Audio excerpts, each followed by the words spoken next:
Don't go broke looking rich, मतलब कि अमीर दिखने के चक्कर में कंगाल मत हो जाओ। But believe me when I am saying this that 50% of people around you who own a car is not very happy. मतलब 21,000 तो आप ईएमआई पे कर ही रहे हो, 10,000 रुपए आप और रख लो कि गाड़ी के पीछे आपको लगाने पड़ेंगे। If you will be able to spend wisely today, you will be financially free tomorrow, and that should be the goal. Car लेने का प्लान कर रहे हो तो थोड़ा रुक जाओ, पहले वीडियो देख लो, फिर कार लेते रहना। आराम से 10 मिनट रिलैक्स होकर बैठ जाओ एंड सोचो कि कार आप ले क्यों रहे हो। क्या किसी को इंप्रेस करने के लिए ले रहे हो, या सेम रैट रेस में भाग रहे हो जहां सोसाइटी में बहुत लोगों के पास कार होती है तो ऐसा फील होता है कि मेरे पास भी कार होनी चाहिए।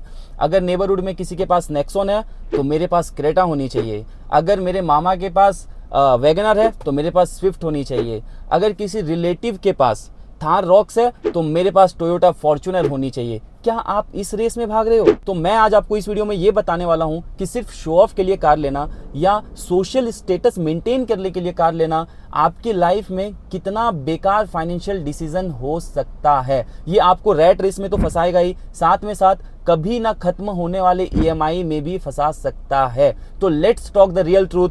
मैं हूं आपका host Kundan Kumar and welcome to my channel drive with KK.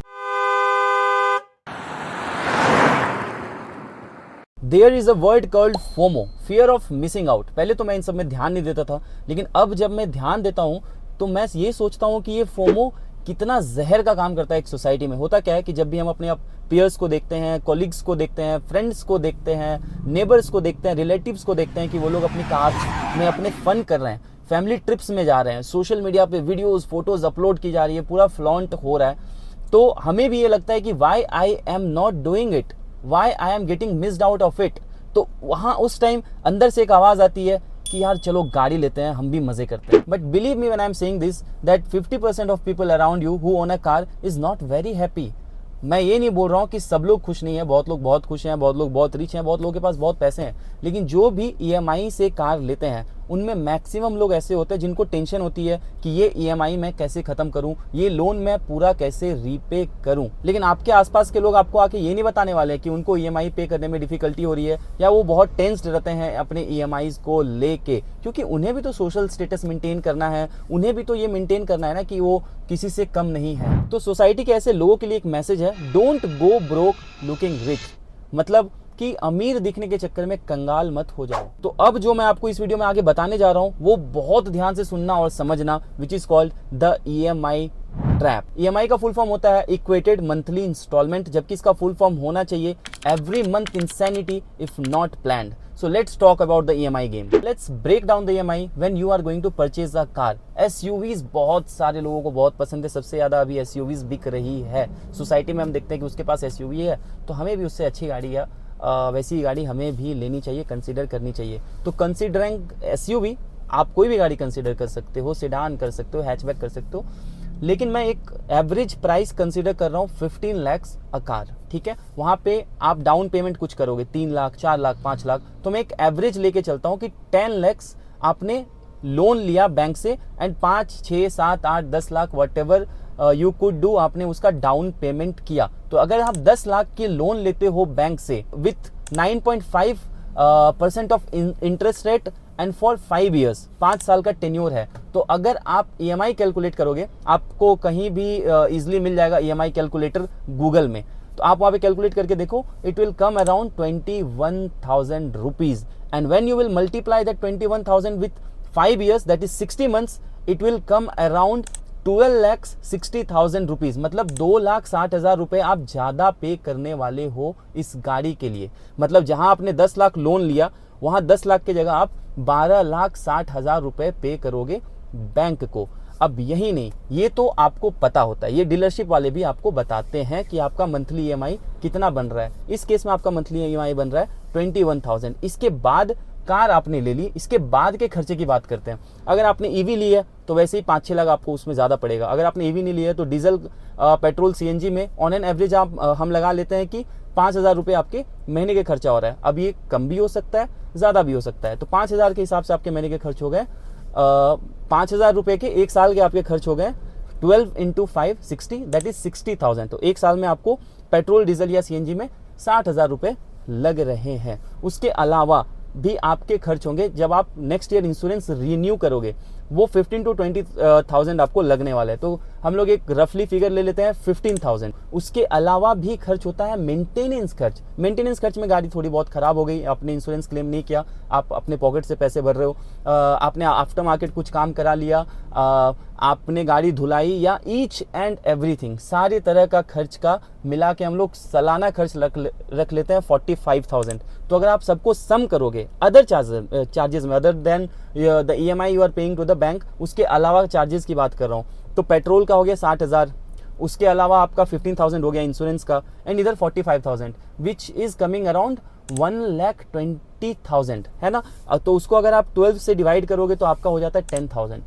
तो 10,000 यू हैव टू पे एक्स्ट्रा, मतलब 21,000 तो आप EMI पे कर ही रहे हो, 10,000 रुपये आप और रख लो कि गाड़ी के पीछे आपको लगाने पड़ेंगे, which is coming around 31,000। So monthly आपको 31,000 रुपये पे करने पड़ेंगे for next 60 months, for next 5 years। But अगर हम इन फिगर्स को देखे बिना अगर हम गाड़ी लेने का प्लान कर रहे हैं तो हम श्योरली EMI ट्रैप में फंस सकते हैं, एंड एट द एंड अगर हम लोग EMI पे नहीं कर पाएंगे तो बैंक आएंगी, रिकवरी एजेंट्स आएंगे, गाड़ी उठा के ले जाएंगे। तो इस ट्रैप से फंसने से बचो।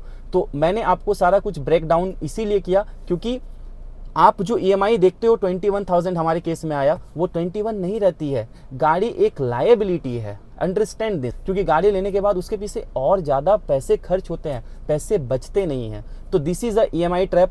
अगर इसके बाद भी आपको लगता है कि आप इजिली गाड़ी ले सकते हो 31,000 per month, loan amount of course ऊपर नीचे हो सकता है जैसे मैंने आपको बताया, लेकिन अगर इसके बाद भी आपको लग रहा है कि ऑन एन एवरेज आपकी जो भी EMI अमाउंट आती है प्लस जो अदर मेंटेनेंस चार्ज आते हैं, पेट्रोल के खर्च, ईच एंड एवरीथिंग, आप सब कुछ मैनेज कर लोगे तो go for it, otherwise wait. It's better to wait than getting trapped in the EMI। तो हम इतनी मेहनत करके इतना पैसा कमाते हैं, क्या हम चाहते हैं कि उनको EMI पे जाने दें? बिल्कुल नहीं। हमारा एम, बाकी सबका भी एम, आपका मेरा सबका एम ये होना चाहिए कि हमें फाइनेंशियली ग्रोथ मिलनी चाहिए। तो फाइनेंशियली ग्रोथ कब मिलेगी? जब हमारे पास सेविंग्स अच्छा खासा हो रहा हो, जब हमारे पास अकाउंट में पैसे आ रहे हो, लगातार वो अमाउंट जो है वो बढ़ रहा है, वो कम नहीं हो रहा है, और हमारे पास इतने पैसे हो कि हम अच्छा खासा इन्वेस्ट कर सकें। उसके बिना फाइनेंशियल ग्रोथ नहीं होगी। उसके बिना अगर सिर्फ आप EMI पे पैसे डाल रहे हो तो that is not a financial growth, that is financial slavery. तो there is a saying called don't buy anything to impress, instead invest. तो buy a car only when you are ready financially. किसी peer pressure, किसी social pressure या किसी को impress करने के चक्कर में, किसी भी दूसरे रीजंस की वजह से कार ना ले। हाँ, हमें एक शौक होता है कार लेने का। मैंने भी ये कार जो ली है ग्रैंड विटारा, वो अपने शौक की वजह से ली है, बट बाद में मुझे भी EMI का बर्डन थोड़ा लगा। मतलब मेरी सैलरी ओवर अ लाख है, एंड फिर भी मुझे 16 to 17,000 जब मैं देता हूँ ना EMI मंथली, तो मुझे ऐसा लगता है, मुझे ऐसी कुछ प्रॉब्लम नहीं है, बट ऐसा लगता है कि ये 16,000 अगर मुझे देने नहीं पड़ते, अगर ये मेरी सेविंग्स बकेट में जा रहे होते तो कितना अच्छा होता।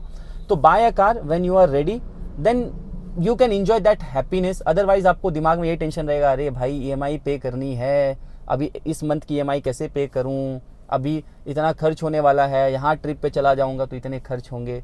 तो buy a car only when you are ready financially. जो भी आप EMI पे करने वाले थे उसके 60 to 70% भी अगर आप मंथली सेव करते हो या अच्छी जगह इन्वेस्ट करते हो तो 5 साल बाद आप बहुत ही अच्छे पोजीशन पे रहोगे, फाइनेंशियली बहुत आप ग्रो कर जाओगे। तो always remember, if you will be able to spend wisely today, you will be financially free tomorrow, and that should be the goal. बिल्कुल ये मैसेज नहीं देना चाहता हूँ या बिल्कुल डिस्करेज नहीं करना चाहता हूँ आपको कि आप कार मत लो, बिल्कुल लो, लेकिन बस मैं आपको ये बताना चाहता हूँ कि किसी के प्रेशर में आके कार मत लो, चाहे वो सोशल प्रेशर हो, पीयर प्रेशर हो, कोई भी प्रेशर से कार मत लो। आप अपनी इच्छा से लो कि अब मुझे कार की ज़रूरत है, और तब लो जब आपको लग रहा है कि आप EMI बहुत इजीली पे कर सकते हो, या अगर विदाउट EMI आप कार ले रहे हो, आपके पास पैसे हैं, डाउन पेमेंट से ही सब कुछ क्लियर हो जा रहा है, कोई दिक्कत भी नहीं हो रहा है, उससे बेहतर क्या हो सकता है। तो ये वीडियो उनके लिए थी बेसिकली जो जोश जोश में EMI ले लेते हैं कि चलो मेरी अब जॉब लग गई है, मेरे पास थोड़े बहुत पैसे आ रहे हैं, चलो EMI लेके कार ले लेते हैं। तो उनको बस मुझे ये दिखाना था कि EMI पे करना इतना इजीली, इतना लॉन्ग टर्म के लिए नहीं होता है इतना इजी। तो बस इस वीडियो के जरिए मैं आपको यही मैसेज देना चाहता था। And at the end, if this video has made you think twice, drop your comments, अपनी राय दें, अपनी सजेशंस दें, अपनी थॉट शेयर करें, एंड हमेशा याद रखें, if you want to lead a beautiful life, escape this rat race. तो ड्राइव स्मार्ट, लिव फ्री। जय हिंद।